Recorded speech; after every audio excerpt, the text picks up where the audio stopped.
Okay, સૌથી પહેલા મિત્રો આપણે આજે ડાઉટમાં કેટલાક ટોપિકની વાત કરવાની છે, પછી કેટલાક એમસીક્યુ આપણે સોલ્વ કરીશું. સૌથી પહેલા આપણે રાસાયણિક પ્રક્રિયાનો સંઘાતનો સિદ્ધાંતની વાત કરીએ. રાસાયણિક પ્રક્રિયા હોય, કોઈ પણ રાસાયણિક પ્રક્રિયા છે, એને થવા માટે ટૂંકમાં બે પ્રક્રિયકો વચ્ચે રાસાયણિક પ્રક્રિયા થવા માટે કઈ શરતનું પાલન થવું જોઈએ, તો મિત્રો એની અંદર તમને ખ્યાલ આવી જશે. બે કે બે કરતા વધારે પ્રક્રિયકો એકબીજા સાથે બે કે બે થી વધારે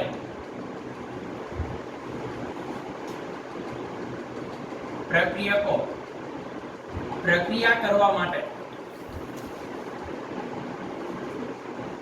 કઈ શરત જોઈએ? તો સૌથી પહેલી વાત તો એ તમને બધાને ખબર છે કે રાસાયણિક પ્રક્રિયા થવા માટે પ્રક્રિયક પાસે સક્રિયકરણ ઊર્જા જેટલી અથવા તો એનાથી વધારે ઊર્જા હોવી જોઈએ. સૌથી પહેલી અગત્યની વાત કે સક્રિયકરણ ઊર્જા જેટલી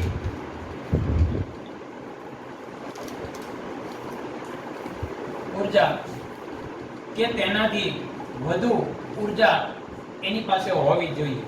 જો ન હોય તો આપણે એને રાસાયણિક પ્રક્રિયા કરે ત્યારે એને એટલી ઊર્જા કોઈ પણ રીતે આપીએ છીએ. પછી એ ઉષ્મા સ્વરૂપે આપતા હોઈએ, વિદ્યુત સ્વરૂપે આપતા હોઈએ, કાર્ય સ્વરૂપે આપતા હોઈએ, તો એ રીતે આપણે ઊર્જા આપીએ છીએ. એટલે સૌથી પહેલી વાત કે રાસાયણિક પ્રક્રિયા થવા માટે પ્રક્રિયકો પાસે સક્રિયકરણ જેટલી અથવા તો તેનાથી વધારે ઊર્જા જોઈએ. બીજી વાત કે ધારી લો કે સક્રિયકરણ ઊર્જા એની પાસે જ છે, તો શું નિપજ બને જ નહીં? એમાં અથડામણ થવી જોઈએ. પ્રક્રિયકો વચ્ચે શું થવી જોઈએ? અથડામણ. એટલે પ્રક્રિયકો વચ્ચે અથડામણ થવી જોઈએ. આ સૌથી પહેલી વાત. બરાબર? આમ તો મારે પહેલો મુદ્દો આ લખવો જોઈએ કે રાસાયણિક પ્રક્રિયકો વચ્ચે અથડામણ થવી જોઈએ. હવે પ્રશ્ન છે કે જ્યારે બે પ્રક્રિયકો એકબીજા સાથે અથડાય ત્યારે રાસાયણિક પ્રક્રિયા થશે જ. અથડાવવું એટલે સંઘાત. એટલે રાસાયણિક પ્રક્રિયા થવા માટે સૌથી બેઝ પાયાની જરૂરિયાત છે સંઘાત થવો જોઈએ. હવે ધારી લો કે સંઘાત થાય છે, તો શું દરેક સંઘાત નિપજ બનાવશે? નહીં. કેવો સંઘાત નિપજ બનાવી શકે મિત્રો? તો ખાસ યાદ રાખીએ, એમાં આ તમારે બીજો મુદ્દો લેવાનો છે કે પ્રક્રિયા કરતા પ્રક્રિયકો પાસે ઓછામાં ઓછી કેવી સક્રિયકરણ ઊર્જા જેટલી અથવા તો એનાથી વધુ ઊર્જા હોવી જોઈએ. મતલબ કે અથડામણ પામતા પ્રક્રિયકો છે એ સક્રિયકરણ ઊર્જા જેટલી ઊર્જા અથવા તો એનાથી વધારે ઊર્જા ધરાવતા હશે તો પ્રક્રિયા થશે. જો એનાથી ધીમી પ્રક્રિયા, ધીમી ઊર્જા, એનાથી ઓછી ઊર્જાવાળા, એનાથી ઓછી ગતિવાળા જો પરમાણુ પ્રક્રિયકો હશે તો અથડામણ થાય પણ નિપજ ના બને, પ્રક્રિયા ના થાય. એટલે અથડામણ થવા માટે એની પાસે સક્રિયકરણ ઊર્જા જેટલી ઊર્જા હોવી જરૂરી છે. આ બીજી જરૂરિયાત છે. હવે પ્રશ્ન છે કે હાલો અથડામણ થાય છે, સક્રિયકરણ ઊર્જા જેટલી ઊર્જા છે, તો પ્રક્રિયા થશે નહીં. ત્રીજી વાત કે અથડામણ યોગ્ય દિશાએથી થવી જોઈએ. ત્રીજી વાત શું છે કે અથડામણ મતલબ સંઘાત કેવો હોવો જોઈએ? યોગ્ય દિશાએથી થવો જોઈએ. મતલબ યોગ્ય દિક વિન્યાસ વાળો હોવો જોઈએ. એટલે આ ત્રીજી જરૂરિયાત છે કે યોગ્ય દિશાએથી સંઘાત થવો જોઈએ, તો જ રાસાયણિક પ્રક્રિયા થાય, નહીતર રાસાયણિક પ્રક્રિયા શક્ય નથી. તો અહીંયા મિત્રો આપણે આ જે મુદ્દાઓ છે એને આપણે ખાસ ધ્યાનમાં રાખીએ. રાસાયણિક પ્રક્રિયાનો સંઘાત એટલે શું? તો કે અથડામણ. તમારે કહેવાનું છે કે જ્યારે બે કે બે થી વધારે પ્રક્રિયકો એકબીજા સાથે રાસાયણિક પ્રક્રિયા કરે છે ત્યારે સૌથી પહેલા આ પ્રક્રિયકો વચ્ચે અથડામણ થાય છે. આ અથડામણ યોગ્ય દિશાએથી થશે તો જ નિપજ મળશે, નહીતર નહીં. ત્રીજી વાત કે અથડામણ પામતા પ્રક્રિયકો પાસે સક્રિયકરણ ઊર્જા જેટલી અથવા તો તેનાથી વધુ ઊર્જા હોવી જોઈએ. આ ત્રણ શરતોનું પાલન થશે તો જ રાસાયણિક પ્રક્રિયા થશે.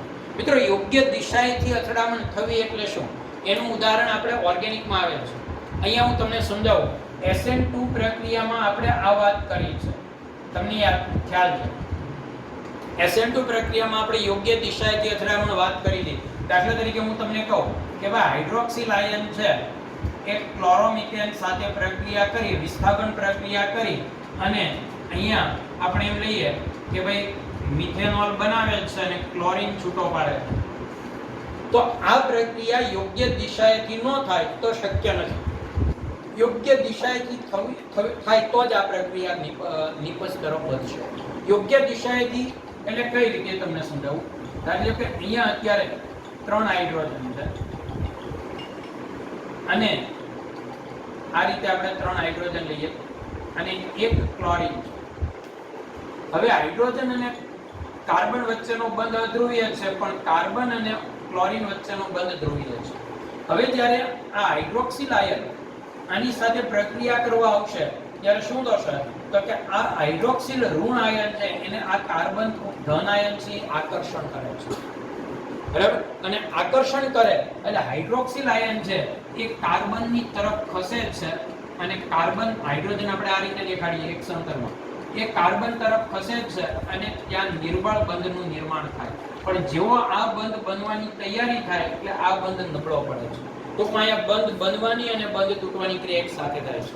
મિત્રો અહીંયા કાર્બનમાં 4 સિગ્મા બંધ એટલે sp3 સંકરણ છે, અહીંયા 3 જ સિગ્મા બંધ છે. આ બંધ હતો સિગ્મા, એ હવે નબળો પડી ગયો એટલે એને આપણે સિગ્મા નથી બોલતા અને આ હજી પૂરો બન્યો નથી એટલે આપણે એને sp2 સંકરણ કહીએ. અને એટલે જ મિત્રો આ મધ્યવર્તી અવસ્થામાં ત્રણેય હાઇડ્રોજન સમતલીય હોય છે. આમાં ત્રિપરિમાણીય હોય, અહીંયા સમતલીય હોય છે. અને છેલ્લે જ્યારે ફાઇનલી આ બંધ તૂટે છે ત્યારે આ નવા બંધનું નિર્માણ થાય અને ત્યારે હાઇડ્રોજનનું સ્થાન છે એ વિરુદ્ધ દિશામાં થઈ જાય, ત્યારે પાછું sp3 સંકરણ થશે. તો આમાં હવે તમે સમજો કે અહીં દિશાની ક્યાં જરૂર પડી. સમજી લો કે આ કાર્બન છે એની જે બાજુએ ઋણાયન જોડાયેલો છે, મૂળ ઋણાયન, એનાથી વિરુદ્ધ દિશાએથી આપણે ઋણાયનને આક્રમણ કરાવવું પડે. હવે ધારી લો કે જો તમે યોગ્ય દિશાએથી આક્રમણ ન કરાવો અને આપણે આ રીતે પ્રક્રિયા કરીએ, અહીંયા ક્લોરીન છે, આ ધન અને આ ઋણ, અહીંયાથી હાઇડ્રોક્સિલ આયન અથડામણ અનુભવે તો એ અથડામણ જ શક્ય નથી, કારણ કે આ કાર્બન જેટલું એને આકર્ષણ કરે છે એટલો આ ઋણાયન એના કરતા વધુ તો આ ઋણાયન શું કરશે? અપાર કરશે. એટલે કાર્બનની નજીક આવવા જ નહીં. એટલે યોગ્ય દિશાએથી અથડામણ થવી એ રાસાયણિક પ્રક્રિયા થવા માટેની એક ખાસ જરૂરિયાત છે, બરાબર?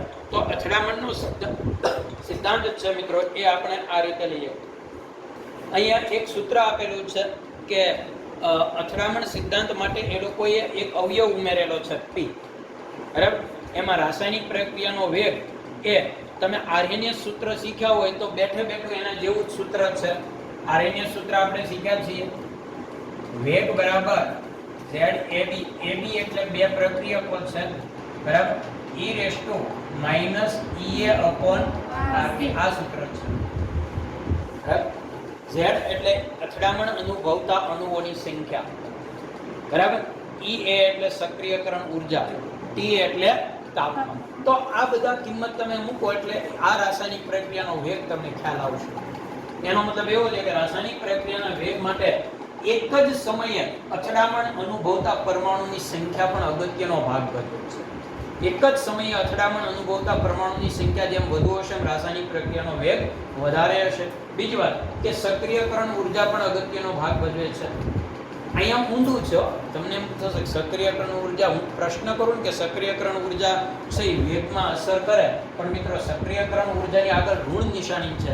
સક્રિયકરણ ઊર્જા જેટલી વધુ હોય ને એટલો પ્રક્રિયાનો વેગ ઓછો, કારણ કે એને એટલી બધી ઊર્જા આપો ત્યારે પ્રક્રિયા કરે. અને સક્રિયકરણ ઊર્જા નીચી હોય એનો મતલબ કે ઓછી ઊર્જા એથી પણ એ કાર્ય કરે છે.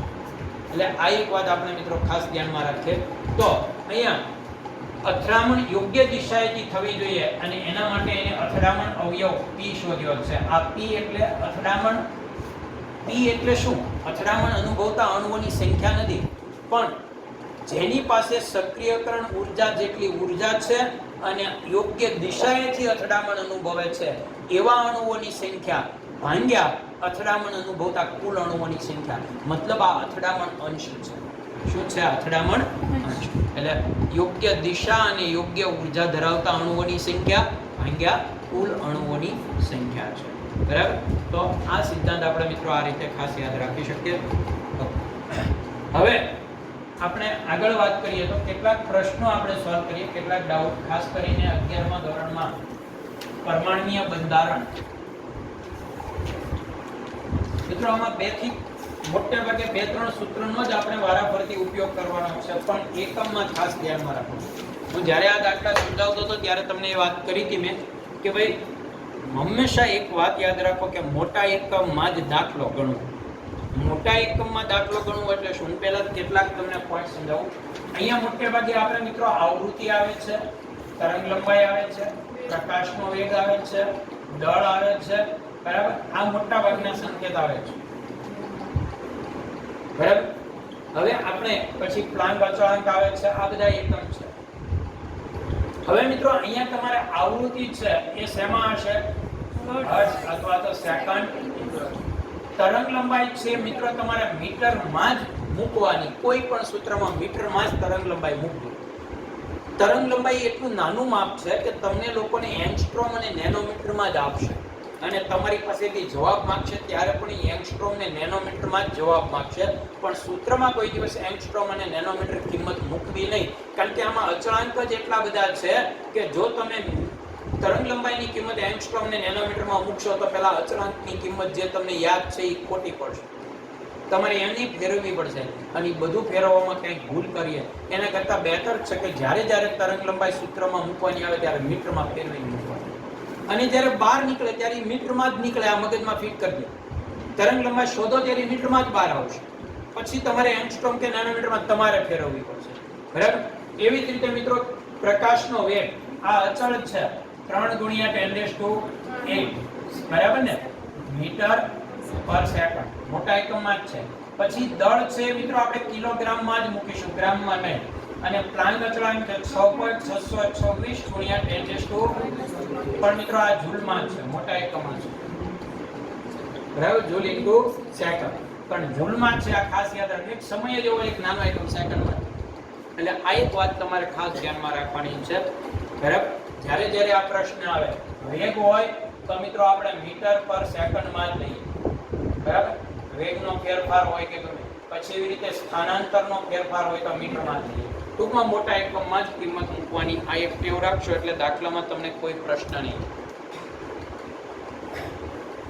હવે કેટલાક આપણે પ્રશ્નો અને અંતર્ગત ધ્યાનમાં લઈએ અને એ પ્રશ્નોને સમજવાની કોશિશ કરીએ.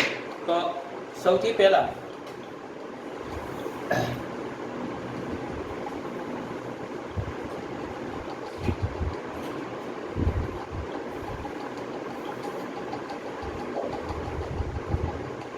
ઓકે મિત્રો, એક પ્રશ્ન છે એ પહેલા સમજાવી દઉં. આમ તો અનુરૂપ દાખલાઓ બધા લેતો જાવ, જે ટૂંકમાં મને યોગ્ય લાગે. પહેલા હું તમને એક રીત સમજાવું, હાલો, પછી બીજી રીત, પછી ત્રીજી રીત, આવું થોડા ઝડપથી આપણે લઈ લઈએ એટલે બધી રીતના દાખલા આવી. પહેલા હું તમને અહીંયા મારી સામે દાખલો છે કે એ રીતનો લો. હાઇઝનબર્ગનો અનિશ્ચિતતાનો સિદ્ધાંત સમજાવું. હાઇઝનબર્ગે શું કીધું કે ભાઈ અતિ સૂક્ષ્મ કણનું સ્થાન અને વેગમાન બંને એક જ સમયે ચોકસાઈ રીતે માપી શકાતું નથી.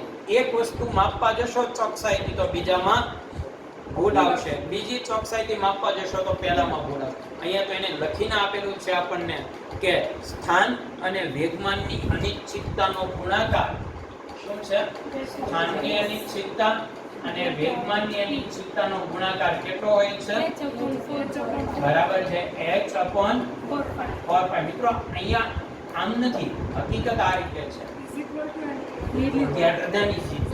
એટલે h/4π ના મૂલ્યથી આ ગુણાકાર અનિશ્ચિતતા છે. અનિશ્ચિતતા મતલબ ભૂલ. આ સ્થાનમાં જોવા મળતી ભૂલ છે, વાસ્તવમાં જે સ્થાન હોય એ આપણને નહીં મળે, ભૂલ મળશે, વેગમાનની ભૂલ. આ બંને જે ભૂલ છે એનો ગુણાકાર એ h/4π ના જેટલો અથવા તો એનાથી કેવો હશે? મોટો જ હશે. એનાથી નાનો કોઈ દિવસ શક્ય નથી. મિત્રો આવો પ્રશ્ન આમ તો દાખલો પૂછે ત્યારે આપણે greater than is equal to use નથી કરવાનું, ખાલી ઇઝ ઇક્વલ ટુ જ આવશે. પણ ઘણી બધી વાર આવો પ્રશ્ન પૂછે કે સ્થાન અને વેગની અનિશ્ચિતતા નીચેનામાંથી ખાલી જગ્યા શક્ય છે. એટલે આ બધું અચળ છે. 6.626 ગુણ્યા 10⁻⁻34, પછી 4 અને પાઈની કિંમત 3.14. પછી એનું તમારે સાદુરૂપ આપી અને તૈયાર રાખવાનું. પછી શું કરે ખબર તમને? આનું જે સાદુરૂપમાં જે જવાબ આવે ને એ તમારી કિંમત ન આવે, તમને જવાબ એનાથી મોટો આપેલો અને બાકીના બધા નાના આપ્યા હોય. એટલે આપણે યાદ કરવાનું ક્યારે કે h/2π જેટલો અથવા તો એનાથી મોટો જવાબ હોય એ સ્વીકાર્ય હોય. ત્યાં પછી આપણે ભૂલ ના કરીએ. આવો બધા પ્રશ્નો હોય આ જવાબ જ નથી મળતો, એમાં ખોટું નહોતું, આપણે સમજવામાં કંઈક ભૂલ કરીએ. એટલે આ એક વાત ખાસ ધ્યાનમાં રાખજો. હવે મિત્રો અહીંયા હું ઇક્વલ ટુ કરીને તમારી સામે આગળ વધીશ. તો h/4π જેટલો અથવા તો એનાથી મોટો હોય છે. હવે અહીંયા વેગમાન છે એ દળ અને વેગનો ગુણાકાર છે. દળની આગળ હું ડેલ્ટા નો મૂકી શકું, કારણ કે કોઈ પણ દળ છે, કોઈ પણ પદાર્થ એકવાર હું સૂક્ષ્મ પણ નક્કી કરી નાખું પછી તો એ પ્રયોગ દરમિયાન બદલાતો નથી, એટલે એ અચળ થઈ જશે. તો અહીંયા શું આવશે બોલો તો? h/4. તો અહીંયા delta s into delta v, delta x into delta v, h/4π એમ અહીંયા લઈ લો. એટલે હવે એક મિત્રો અતિ સૂક્ષ્મ કણને જ આ નિયમ લાગુ પડે, મોટા કણને લાગુ ન પડે, કારણ કે એનું તો સ્થાન અને વેગ આપણે એક જ સમયે માપી શકીએ.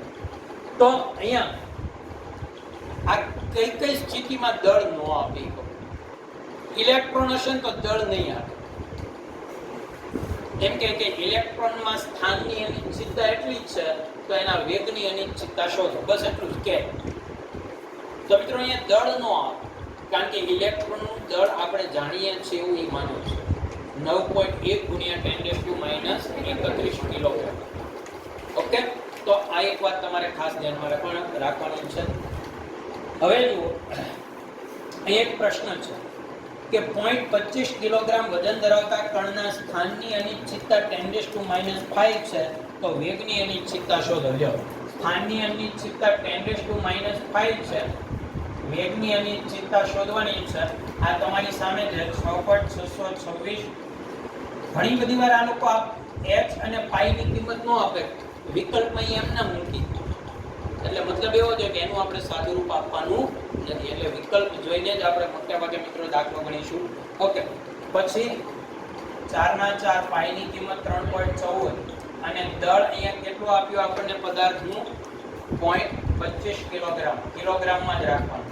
હાલો, હવે આ 10⁻⁵ અહીંયા લઈ લો અને સાદુરૂપ આપો 6.626 ગુણ્યા 10⁻⁻34 છેદમાં 4 ગુણ્યા 3.14 અને એને ગુણ્યા 0.25 અને આ 10⁻⁵ અહીંયા. જવાબ મિત્રો આપણે કઈ રીતે કરાવી તમે બને ત્યાં સુધી કઈ રીતે દાખલો ગણાવો એની વાત કરું. હું આમાં આવું કરીએ, તમે જોજો 4 3 12 ઉપર 6 છે અને ઉપર 1 વધશે, નીચે 2, એપ્રોક્સ 2 વધશે. સમજાયું? પછી આનો જે જવાબ 2 વધ્યો એનો 0.25 હારે ગુણાકાર કરો એટલે 0.50. 0.50 એટલે અડધું. એ અડધાનો 2 છે, છેદનો છેદ ક્યાં જાય? જો હું તમને કહું, હું આ રીતે વિચારું કે અહીંયા 6 છે, અહીંયા 4 તેરી 12 છે, એટલે નીચે મને 2 મળે. હવે ઈ 2 ને હું આ 0.25 હારે ગુણાકાર કરું, 0.25 સાથે એટલે મને કેટલા મળશે? 0.50. 0.50 એટલે કેટલા કહેવાય? 1/2. એટલે હું શું કરું? આનો 1/2 લઉં. 1/2 એટલે છેદનો છેદ ક્યાં જાય? 80. એટલે આનો જવાબ 2 ની નજીક આવશે. ખ્યાલ આવી ગયો તમને? હવે તમે જુઓ તો અહીંયા મને 2 મળ્યા, હું 2 એપ્રોક્સ લઈ લઉં. હવે મિત્રો આ 10⁻⁻34 જે આ 5 ઉપર આવશે એટલે પ્લસ થશે, તો બાદ કરો તો 10⁻- કેટલા થશે? ખ્યાલ આવ્યો? એટલે બને ત્યાં સુધી આપણે ટ્રાય એવી કરવાની કે જવાબ આપણને આમના મળે. ઓકે, એટલે થોડું આ રીતે વિચાર ટેવ પાડવાની વિચાર, અને અત્યારે સારી ટેવ પડશે તો ત્યારે આપણને પ્રશ્ન નહીં થાય.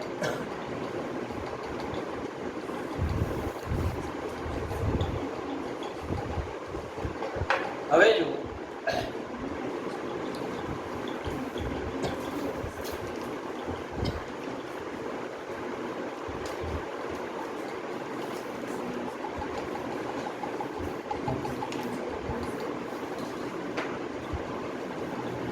હવે એક પ્રશ્ન બીજો છે, હાઇડ્રોજન માટેની લાઇવમેન શ્રેણીમાં પ્રથમ રેખાની તરંગ લંબાઈ 12.16 એંગસ્ટ્રોમ છે, તો સોડિયમ પરમાણુને 10 ગુણો આયોનિત કરવા માટે આ શ્રેણીની પ્રથમ રેખાની તરંગ લંબાઈ કેટલી થશે?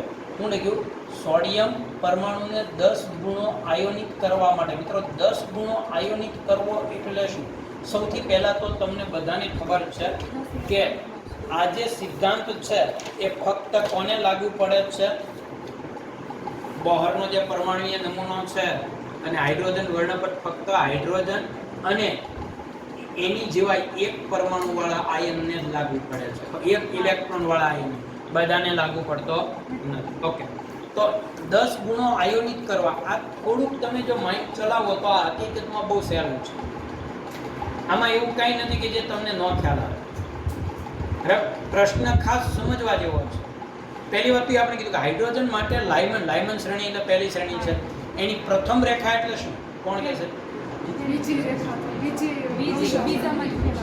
બીજામાંથી પહેલામાં. સરસ. એટલે એનો યુનિશિયલ આંક 1 અને ફાઇનલ આંક 2 થશે. બરાબર ને? ઓકે. હવે તમને બીજું કીધું કે સોડિયમ પરમાણુને 10 ગુણો આયોનિત કરવો. 10 ગુણો આયોનિત કરવો એટલે શું? તો કે એનાથી 10 ગુણો આયોનિત કરવો એટલે તમે પહેલાને પહેલી કક્ષામાં લઈ જતા હોય તો આને કેટલામી કક્ષામાં લઈ જવાનો? 10. બરાબર? તો એને 10 ગુણો આયોનિત કરવો એટલે કેટલામી કક્ષામાં તમે એને લઈ જશો એ તમારે ખાસ અહીંયા નોંધ કરવાની છે. બરાબર? તો એનાથી 10 ગુણો આયોનિત કરવા માટે શ્રેણીની પ્રથમ રેખાની તરંગ લંબાઈ ખાલી જગ્યા હશે, તો એની તરંગ લંબાઈ કેટલી હશે એ તમારે શોધવાનું છે. તમારી પાસે આ એક સૂત્ર છે મિત્રો તરંગ લંબાઈનું. તમને ખ્યાલ છે? આમ તો તરંગ લંબાઈનું નથી, છે ઉર્જાનું સૂત્ર. તમારી પાસે આ સૂત્ર છે, ખ્યાલ છે તમને? ડેલ્ટા E અથવા ખાલી is equal two minus RH અને અહીં મારે પ્લસ દેવું પડે. RH કૌંસમાં 1/n બરાબર છે. બરાબર, આ સૂત્ર તમારી પાસે છે. હવે મિત્રો અહીંયા જે વાત કરું છું આ તો ઉર્જાનું સૂત્ર છે, તો હું આને તરંગ લંબાઈ માટે શું કામ લાગુ પાડીશું? કારણ કે hc/λ જે h અને c તો બેયમાં કેવો છે? સરખો. એટલે આમાં તમને કોઈ પ્રશ્ન નહીં થાય, બંને માટે તમે સરખો નિયમ લાગુ પાડી શકો. ખ્યાલ આવી ગયો તમને? એટલે આ એક વાત તમારે ખાસ ધ્યાનમાં રાખવાની છે કે આ સૂત્રમાં હું સીધો 1/λ લખી નાખું તો ચાલશે. બરાબર ને? કારણ કે h આમ તો નિયમ પ્રમાણે આમ લખવું જોઈએ મારે hc/λ.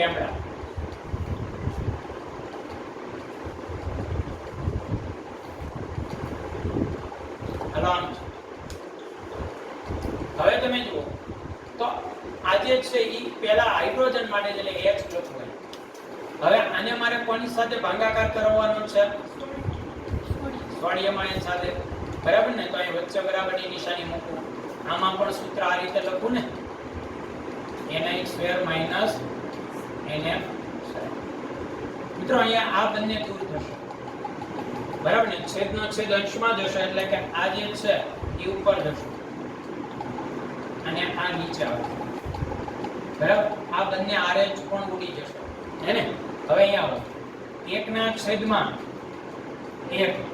અને 1/4 આવશે કે નહીં? શું કામ ખબર પડી મિત્રો? 2 બીજી કક્ષામાંથી પહેલીમાં આવે છે ને. હવે અહીં નીચે આવો, 1/1 માઈનસ 1/101. એનાથી 10 ગણો આયોનિક કરવો એટલે બીજી કક્ષામાંથી પહેલી કક્ષામાં લાવવો એટલે આ પહેલી રેખા મળી. બરાબર ને? એટલે હાઇડ્રોજનના ઇલેક્ટ્રોનને બીજામાંથી પહેલામાં લાવવાનો છે. હવે ઓલાને તો મારે 10 ગુણો આયોનિત કરો. 10 ગુણો આયોનિત કરવો એટલે હું મિત્રો હાઇડ્રોજનનો ઇલેક્ટ્રોન પહેલી કક્ષામાં હતો બીજીમાં લઈ ગયો એટલે એક જ સ્ટેપ આવી. ઓલાને એનાથી 10 ગણો આગળ લઈ જવાનો એટલે કેટલો આગળ લઈ જવાનો? આ અહીંયા આ પહેલા 1 ગણો કહેવાય, અહીંયા લઈ જાવ એટલે આ 2 ગણો કર્યો કહેવાય. 3 4 લઈ જાવ તો એ 3 ગણો થયો. બરાબર? 5 લઈ જાવ તો કેટલા ગણો થયો? 4 ગણો. એમ 11 લઈ જાવ તો કેટલા ગણો થયો? 10. સમજાયું તમને? એટલે અહીંયા મારે 121 લખવા પડે. ખ્યાલ આવ્યો? તો આ મિત્રો તમારે ખાસ સમજવાનું છે. બસ આ એક જ પોઈન્ટ છે. હવે તમને આવડી જશે. આ તમારે શોધવાનું છે. આ કેટલા છે મિત્રો? 1236 1216. બરાબર. અહીંયા તમે સાદું રૂપ આપશો એટલે 3/4 અને અહીંયા સાદું રૂપ આપશો એટલે તમને જવાબ કેટલો મળશે? બરાબર ને? અહીંયા સાદું રૂપ આપશો એટલે 120/121 આવું કંઈક એપ્રોક્સ તમને જવાબ મળશે. મળે કે નહીં? બરાબર ને? હવે તમે આનું સાદું રૂપ આપો તો તમને આનો ફાઇનલ જવાબ મળશે. બરાબર. એક બીજી વાત અહીંયા ધ્યાન બરાબર. એક બીજી વાત તમને હાઇડ્રોજન માટે જે સૂત્ર છે એ આપણે સોડિયમ માટે જ્યારે લાગુ પાડતા હોઈએ ત્યારે તમને ખબર હોય તો આપણે Z નો વર્ગ કરીએ છીએ. ખબર છે તમને? શું કરીએ છીએ આપણે? ઉપર Z નો. એટલે અહીંયા મારે શું કરવું પડે બેમાં? યાદ છે તમને? આ રીતે હું લઈએ અને તો ઈ ઓલા જેટલો 10 ગુણો આયત નહીં તો પહેલા જેટલો જ આયોડિક કરવાનો રહે. બરાબર. તો હું અહીંયા Z લઉં તો 121 આવશે અહીંયા. તો અહીંયા મારે શું લખવાનું? તો અહીંયા આની જેમ જ લખવાનું. હવે તમે જોજો, જો આ રીતે કરશો, કારણ કે આપણે સૂત્ર આવું બે શીખ્યા છીએ મિત્રો. E બરાબર હાઇડ્રોજન માટે આમ શીખ્યા છીએ 1/n². અને હાઇડ્રોજન સિવાયના પરમાણુ માટે શું લખતા હતા આપણે? Z છે. યાદ કરો. તો અહીંયા તમે લખી નાખો તો કોઈ પ્રશ્ન જ નથી. તો હવે તમે જુઓ તો બહુ સિમ્પલ થઈ જશે. આ 121 હું અહીંથી કોમન કાઢું. અહીંયા મને કેટલા મળશે ભાઈ? 3/4. અહીંયા 121 કોમન કાઢું. હવે આ બેમાંથી 121 કોમન કાઢું તો અહીં 1 વધે, અહીં 1 વધે. એ 3/4 જ આવે ને? તો તમે જુઓ સાદુરૂપ સહેલું પડશે. આ બે ગયા. હવે આને સામે લઈ લો. શું થશે બોલો? 1216 કેટલા આવશે મિત્રો? 121. આનો ભાગાકાર કરો એટલે તમને જવાબ મળશે. 121 નો 121 વડે ભાગ આલશે, પછી ભાગ નહીં આલે એટલે 0. એટલે એપ્રોક્સ 10 સમથિંગ તમને મળશે.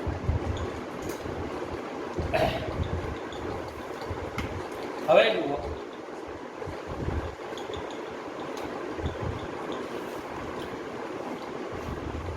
પછી મિત્રો એક તમને પેલું ત્રિજ્યા શોધવાનું સૂત્ર પણ આવડતું છે. બોરના સૂત્રમાં જ આવતું હતું. આ ઊર્જા શોધવાનું છે અને ત્રિજ્યા શોધવાનું સૂત્ર શું છે? કહો તો.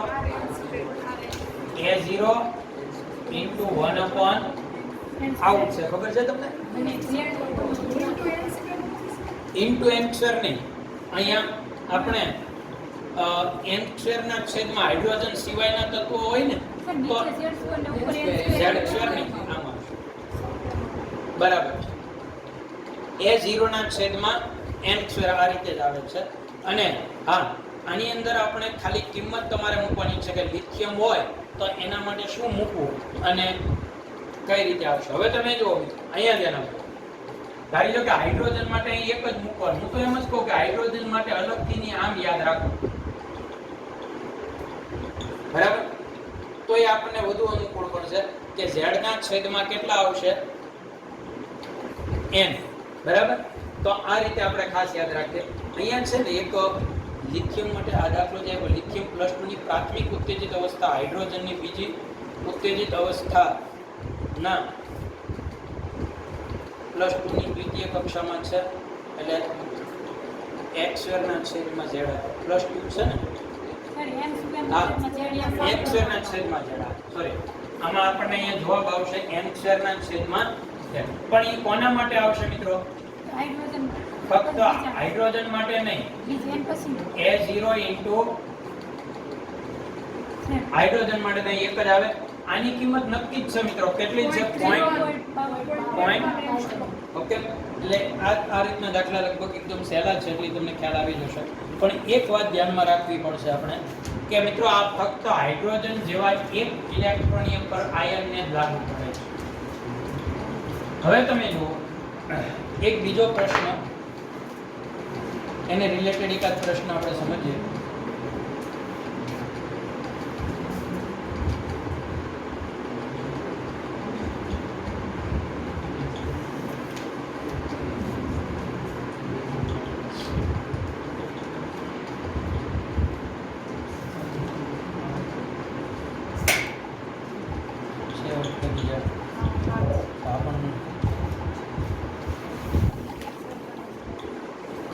ડાઉટ હોય એવા હા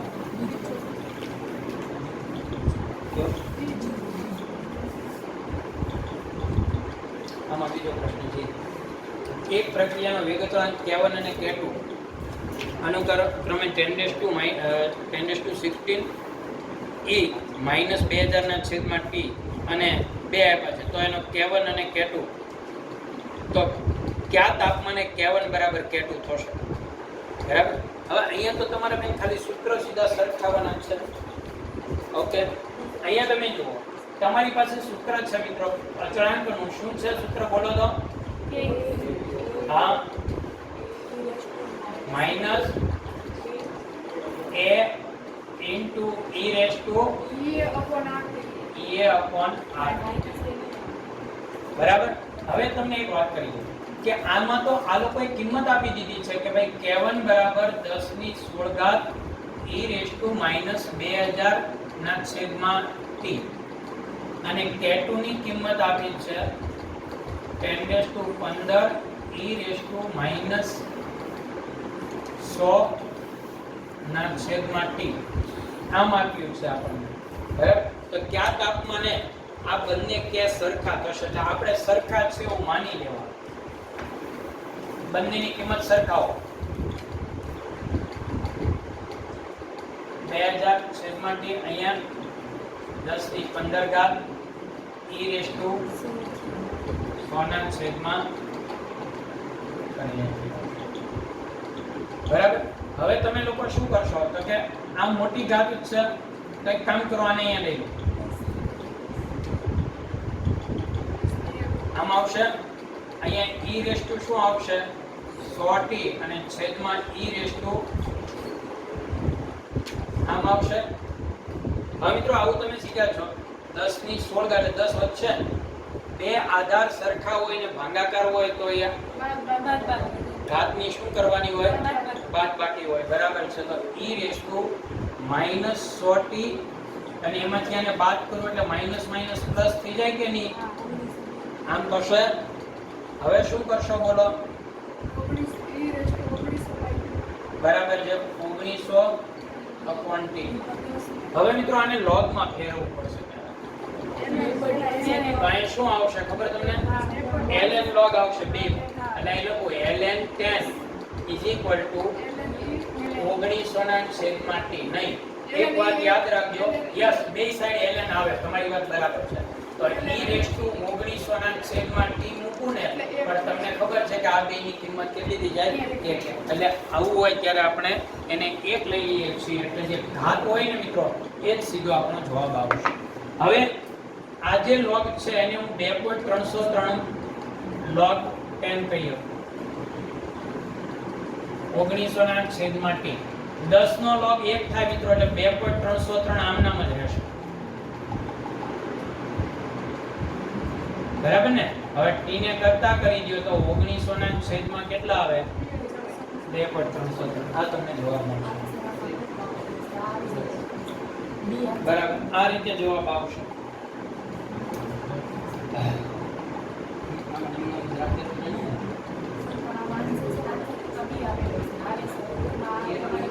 એટલે એમાં એક પ્રશ્ન હશે ભાઈ એક રકમમાં જ ભૂલ હશે અહીંયા છે ને આ 100 ની બદલે કેટલા હશે 1000 હશે એટલે અહીંયા કેટલા આવે 1000 જવાબના સાપેક્ષમાં વિચારો ને તો અહીં એક ખાલી પ્રિન્ટિંગ મિસ્ટેક છે 0 100 લખાઈ ગયેલા હતી ને 0 1000 હશે બરાબર તો જવાબ આ છે ટૂંકમાં રીત આની આવશે રીતમાં કોઈ ફેર પડતો ઓકે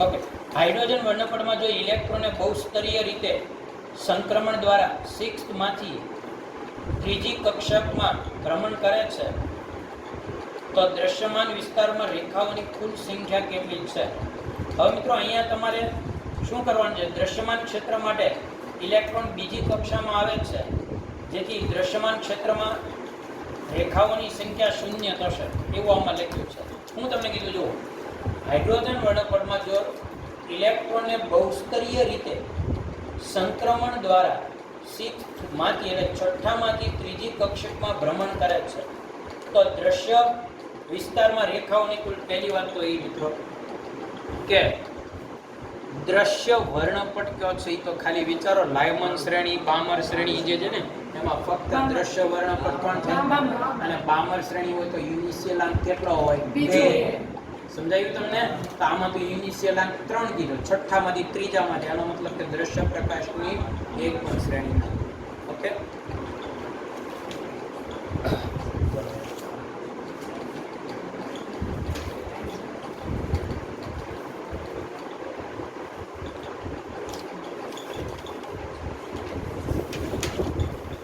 મિત્રો એક વાત તમને કહી દઉં અહીંયા ધ્યાન આપજો તમને એમ પૂછે કે હાઇડ્રોજન માટે લાયમન શ્રેણીની પ્રથમ રેખાની તરંગ લંબાઈ શોધો અથવા પ્રથમ રેખાની ઊર્જા શોધો બરાબર પ્રથમ રેખાની ઊર્જા શોધો અથવા તરંગ લંબાઈ અથવા આવૃત્તિ પૂછે બામર શ્રેણી માટે પૂછે તમને મિત્રો ક્રમ આવડવા જોઈએ ક્રમ આવડે તો બધું આવડે કારણ કે આમાં કઈ નવું છે જ નહીં એક અને માત્ર એક સૂત્ર છે હું એમ કહું કે તરંગ લંબાઈ તમે સૂત્રમાં નહીં મૂકતા તમને તરંગ લંબાઈ શોધવાની કે આવૃત્તિ શોધવાની કે ઊર્જા શોધવાની કે આપણે સૂત્રમાં પહેલા એ શોધી નાખીશું કારણ કે સૂત્ર જ્યારે ભેગું કરીએ ને ત્યારે મોટે ભાગે કંઈક ને કંઈક આપણે ભૂલ કરતા હોઈએ એટલે બને ત્યાં સુધી આપણે આ જ સૂત્રનો બેઠા બેઠા ઉપયોગ થાય એવી ટ્રાય કરીએ delta E = RH 1/NI² -1/NH આનો મેક્સિમમ યુઝ થાય એવી ટ્રાય લાયમન શ્રેણી હોય મને કહો લાયમન શ્રેણીની પ્રથમ રેખા તો મને કહેજો પ્રથમ રેખા એટલે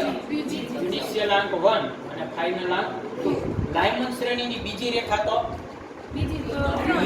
જો લાયમન શ્રેણી આવે ને એટલે યુનિશિયલાંક એક જ હોય પછી હું પહેલી રેખા કહું તો બીજામાંથી પહેલામાં બીજી રેખા કહું તો ત્રીજામાંથી પહેલામાં ત્રીજી રેખા કહું તો ચોથામાંથી સમજી ગયા તમે એટલે આ એક ફરીવાર અહીંયા ઝડપથી તમે ધ્યાન આપો n = 1 ભાઈ ધારી લો કે આ n = 2 બીજી કક્ષા છે n = 3 n = 4 હવે લાયમન શ્રેણીમાં યુનિશિયલાંક આ છે તો બીજામાંથી પહેલામાં આવો એટલે પહેલી રેખા ગણાય પછી ત્રીજામાંથી પહેલામાં આવો તો બીજી રેખા ગણાય પછી ચોથામાંથી પહેલામાં આવો તો ત્રીજી ગણાય સમજાયું તમને પછી બામર શ્રેણી છે એમાં યુનિશિયલાંક 2 છે એટલે ત્રીજામાંથી બીજામાં ચોથામાંથી બીજામાં એટલે 3 માંથી 2 પહેલી ગણાય આ ધ્યાનમાં રાખો અને ક્રમ લાયમન શ્રેણીનો જે આપણે વાત કરી બામર શ્રેણી જે ક્રમ પ્રમાણે યાદ રાખશો તો કોઈ પ્રશ્ન નથી ઓકે એટલે આ સૂત્રનો જ યુઝ કરવાનો તમને તરંગ લંબાઈ શોધવાની કે આવૃત્તિ પહેલા એ શોધી નાખો ને એ ઉપરથી તો આપણને આવડવાનું જ છે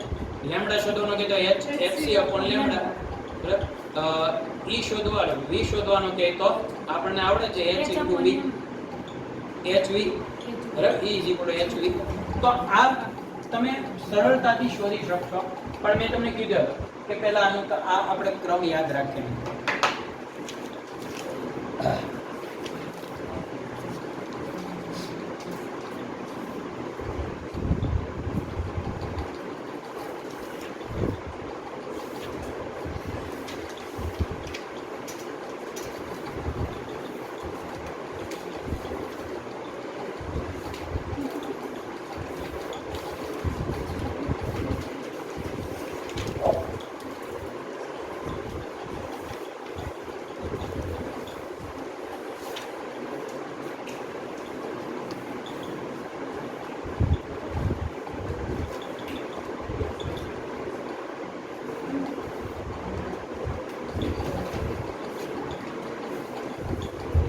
જો અહીંયા એક પ્રશ્ન છે કે ભાઈ હાઇડ્રોજન માટે હાઇડ્રોજન સાંભળજો હાઇડ્રોજન પરમાણુની પ્રથમ કક્ષામાં રહેલા ઇલેક્ટ્રોનની ઊર્જા 13.6 eV છે ઇલેક્ટ્રોન વોટ છે તો ઉત્તેજિત અવસ્થામાં રહેલા ઇલેક્ટ્રોન માટે શક્ય ઊર્જાની કિંમત ખાલી જગ્યા છે હવે હકીકતમાં આના માટે દાખલો ગણવાનો જ નથી હાઇડ્રોજનની પહેલી કક્ષાની જે ઊર્જા આપી હોય મિત્રો બાકીની કક્ષાની ઊર્જા છે પહેલી કક્ષાની ઊર્જા કરતાં કઈ હોવાની વધારે જ હોવાની એટલે એમાંથી જે વધારે મૂલ્ય હોય એ જ આપણે સીધું શું કરી લેવાનું રહે છે પણ એક વાત યાદ રાખજો કે અહીંયા ઋણ મૂલ્ય વધારે આમાં કિંમત નહીં જોતા કારણ કે તમે એવું શીખ્યા જ છો મિત્રો કે અનંત અંતરે રહેલા મુક્ત ઇલેક્ટ્રોન કોને કહેવાય જે કેવો હોય અનંત અંતરે હોય મતલબ કે કક્ષ કેન્દ્રથી દૂર હોય એની ઉર્જાને આપણે કેટલી કહીએ છીએ?